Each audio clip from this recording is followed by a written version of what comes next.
Hi, everybody. I'm going to talk about how this leadership culture in any company is important. There was once a giant battle for the market share between the Japanese and an American company. Both were trying to buy the same family company, which would shift the tide of market share into one or the other favor. The family company had the final word about which company they would end up doing business with. The man in charge of the family company wanted to see which management team would be the best fit for them. So he decided he would make his choice based on the results of a few competitions in rowing. He chose rowing because it was a team sport that required strength, tactics, mental discipline, organizational, and analytical skills. He was sure that he would get the right sense of the company culture this way. The companies accepted the condition and started preparing right away. Both teams practiced long and hard to reach their peak performance before the race. On the big day, the Japanese team won by a mile. The American team was very discouraged and depressed, so they decided to investigate the reason for the crushing defeat. Shortly after the defeat, the American company formed a management team made up of senior management and investigate and recommend appropriate action so the team would win the next race. Their conclusion was the Japanese had 8 people rowing and 1 person steering, while the American team had 8 people steering and 1 person rowing. Not sure what to do with this information, the American company hired a consulting company and paid them a large amount of money for the second opinion.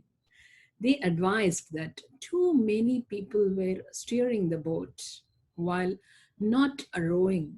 Only enough people were not rowing. So, based on this, the management team decided to prevent another loss to the Japanese by recognizing or reorganizing the team into 4 steering supervisors, 3 area steering superintendents, and 1 assistant superintendent steering manager. They also implemented a new performance system that would give the person rowing the boat a greater incentive to work harder. It was called the Rowing Team Quality Program, which included concert tickets, dinners, and other small perks for the rower. There was also a discussion of getting new paddles, canoes, and other equipment, extra vacation days for the practices, and bonuses for good results. The Japanese company didn't change a thing. They just built on what they already implemented. Soon it was time for the next race. The American company was sure they had this in the bag. But to their disbelief, the Japanese won by 2 miles this time. Humiliated, the American management immediately fired the rower based on the unsatisfactory performance. A bonus was paid to the supervisors, superintendents, directors, and managers for the strong leadership and motivation they showed during the preparation phase, and as an incentive to find a better rower for the next race. The consulting company prepared a new analysis which showed that the strategy was good, the motivation was great, the restructuring was executed correctly, but the tool used was substandard and had to be improved. The senior executives got paid big fat bonuses for their work, and the next racing team was outsourced to India. The family company saw enough to determine what kind of company culture which company had. Based on that, they decided to go with the Japanese company. So, what do we learn from this? How many times have we seen talented people leave the perfect company?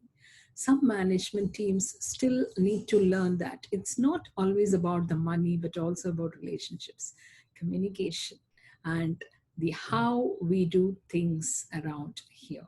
So that is what is the company culture. Thank you.